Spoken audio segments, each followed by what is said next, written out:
Assalamualaikum students. Hope you all are fine and safe at home.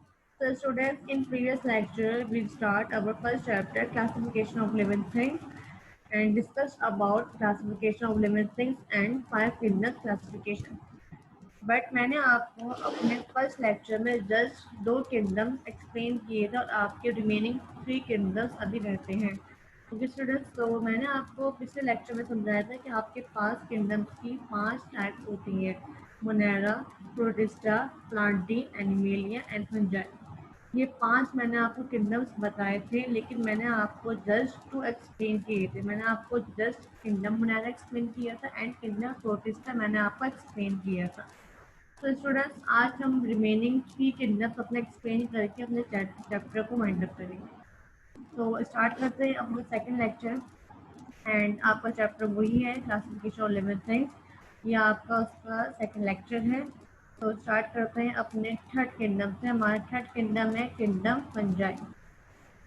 Fungi can be unicellular, multicellular और filamental, मतलब thread like structure. They grow in damp and moist places. They get their food from dead matter and cause disease in living organisms. Fungi हमारे पास unicellular भी होते हैं और multi cellular भी होते हैं। मीन्स इनका एक सेल भी होता है और इनका एक से ज़्यादा भी सेल होता है। और ये फिलामेंटस मीन्स यानी कि इनका जो स्ट्रक्चर होता है वो कुछ थ्रेड लाइक मीन्स के कुछ धागे जैसा इनका स्ट्रक्चर भी होता है। They grow in damp and moist places. ये आपके पास बहुत नरम सी जगहों पे जो है वो ग्रो होते हैं। दे गेट देयर फूड, ये अपना फूड बनाते हैं डेड मैटर से। डेड मैटर यानी कि जो चीज़ें मर चुकी होती हैं उन चीज़ों से अपने फूड को प्रिपेयर करते हैं and cause disease in living organism, जिसकी वजह से कुछ बीमारियां हो जाती हैं लिविंग ऑर्गेनिज्म। तो ये बात थी किडनैप बन जाएगी। अब देखते हैं कि इसके एग्जाम्पल्स क्या हैं। नंबर 1 आपके पास है mushrooms, number 2 rhizopus and number 3 yeast. ये 3 एग्जाम्पल्स आपके पास किंगडम फंजाई की हैं। ओके स्टूडेंट्स, अब बात करते हैं अपने नेक्स्ट किंगडम की, किंगडम एनिमेलिया। किंगडम एनिमेलिया की बात करते हैं। All organisms in this group are multicellular. इस ग्रुप में जितने भी हमारे पास ऑर्गेनिज्म तो वो तमाम क्या है, मल्टी सेलुलर, मीन उनके पास एक से ज़्यादा सेल है। They can not prepare their own food so they depend on plants. ये अपना फूड खुद प्रिपेयर नहीं कर सकते, दैट्स वाई ये अपना फूड डिपेंड करते हैं प्लांट्स में और अदर एनिमल्स पे, यानी कि ये अपना फूड बनाते हैं प्लांट से और एनिमल से। This is the largest kingdom. ये आपके पास सबसे बड़ा किंगडम होता है। तो मैंने आपको अपने फर्स्ट लेक्चर में ये चीज़ क्लियर कर दी थी कि सबसे बड़ा आपके पास जो किंगडम है वो आपके पास किंगडम एनिमेलिया है। तो अब देखते हैं कि आपके पास किंगडम एनिमेलिया को और हमने फर्दर 2 लार्ज ग्रुप्स में डिवाइड किया है। Number 1 vertebrates and number 2 invertebrates. अब बात करेंगे पहले वर्टिब्रेट्स की। वर्टिब्रेट्स क्या होते हैं? Vertebrates have a vertebral column और backbone in their skeleton that help them in movement and provide support. Vertebrates आपके पास वो होते हैं जिनके पास वर्टिबल कॉलम होता है, मीन्स इनका बैकबोन होता है इनके स्केलेटन में। जिनके स्केलेटन पे बैकबोन होता है तो वो आपके पास वर्टिब्रेट्स कहलाते हैं। और वो स्केलेटन जो उसका बैकबोन होता है वो उसकी हेल्प से मूव कर सकते हैं क्योंकि उनको एक सपोर्ट मिल जाती है मूव करने के लिए। इसकी एग्जाम्पल आपके पास है, आप देख सकते हैं सामने आपके पास पिक्चर है। Look at the picture. इन तमाम पिक्चर्स में आप देखेंगे कि इनके पास इनके स्केलेटन में एक बैकबोन है। इसका भी बैकबोन है, इस पिक्चर में भी इसका बैकबोन है, इसका भी बैकबोन है, इन दोनों का भी बैकबोन है। तो बैकबोन से इनको हेल्प मिल जाती है, इनकी मूवमेंट में इनको सपोर्ट मिल जाती है। तो जिनके पास बैकबोन होता है उन्हें कहा जाता है वर्टिब्रेट्स। स्टूडेंट्स, आपको वर्टिब्रेट्स का ये चीज़ क्लियर हो गई होगी कि वर्टिब्रेट्स का क्या फ़र्क है। इनवर्टिब्रेट्स की बात करते हैं। Do not have a vertebral column और बैकबोन। ना इनके पास कोई बैकबोन और वर्टिबल कॉलम नहीं होता, मीन्स इनकी बैकबोन नहीं होती। जैसे आपके पास वर्टिब्रेट्स की बैकबोन होती है लेकिन आपके पास इनवर्टिब्रेट्स की कोई बैकबोन नहीं होती है। Since they have no digit support in the form of a backbone, तो इनके पास कोई ऐसी सपोर्ट नहीं हो सकती जैसे आपके पास बैकबोन के थ्रू होती है। तो उनके पास कोई भी सपोर्ट नहीं होती। Invertebrates like insects have a hard outer shell for support. Invertebrates example आपके पास इंसेक्ट्स हैं जिनकी इनका शेल जो है बहुत ज़्यादा हार्ड होता है सपोर्ट के लिए। ओके, क्योंकि इनकी बैकबोन नहीं होती, बैकबोन होती है तो बैकबोन उनकी सपोर्ट बन जाती है। लेकिन जिनकी बैकबोन नहीं होती उनका आउटर शेल बहुत ज़्यादा हार्ड होता है और अपने हार्ट आउटर शेल से ही जो है वो उनकी मूवमेंट में हेल्प होती है, वो उसी चीज़ से अपने मूव कर रहे होते हैं। Their outer covering shell is for exoskeleton, इनका जो आउटर शेल कवर होता है उसको कहा जाता है एक्सोस्केलेटन।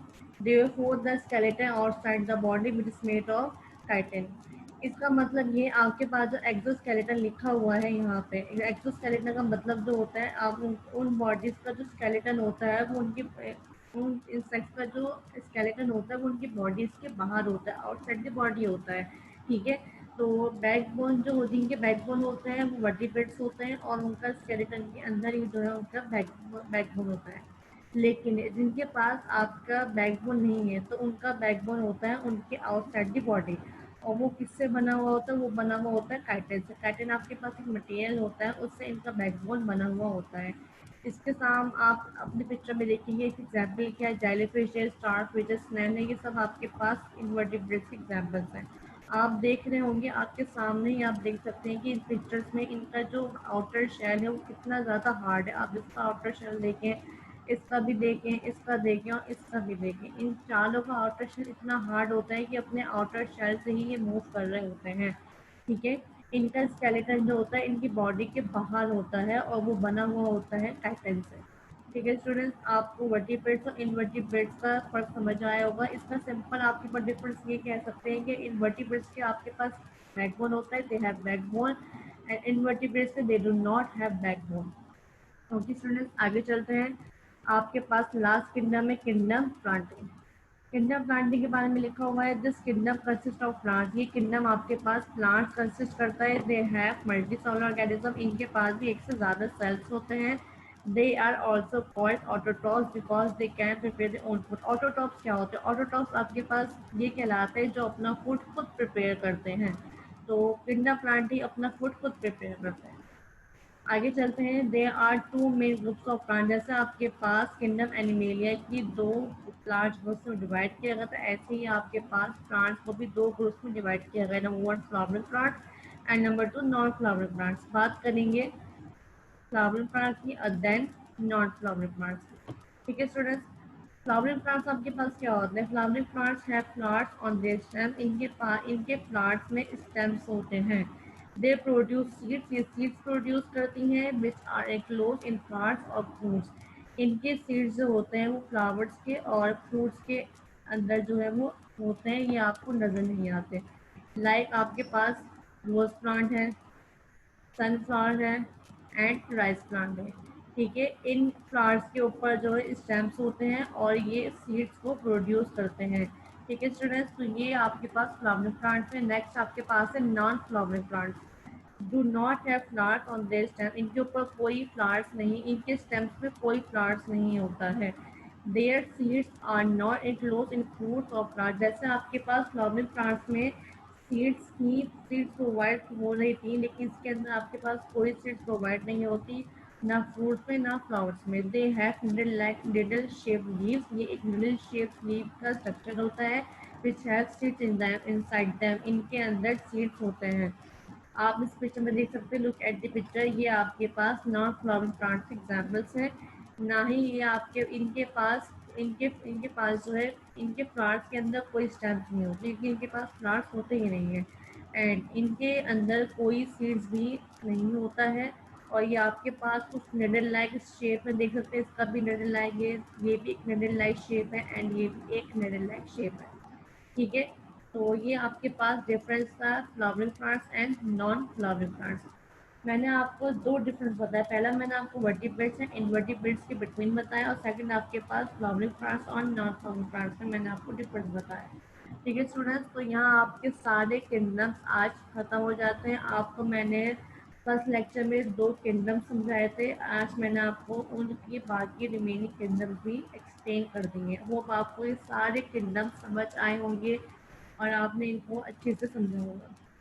अब आपके पास कुछ क्वेश्चंस आते हैं जिनका आंसर आपके पास आपके वर्कशीट के अंदर अटैच किया गया है। Number one, describe classification in your own words. Number two, differentiate between flowering plants and non flowering plants. आप आराम से इसको डिफ्रेंशिएट भी कर सकते हैं, क्योंकि मैंने आपको आज के लेक्चर में इनका डिफरेंस समझा दिया है। Number three, what is the need and importance of classification. Classification की क्या ज़रूरत और क्या इसकी हमारे पास इम्पोर्टेंस है, ये आपने क्लासिफिकेशन का बताना है।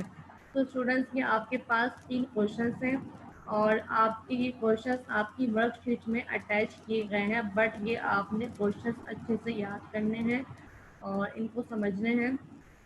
तो स्टूडेंट्स, आई होप आपको आज का तमाम लेक्चर समझ आया होगा। So the chapter has been completed. Thank you so much for listening and watching my video. Stay home, stay safe. Allah Hafiz.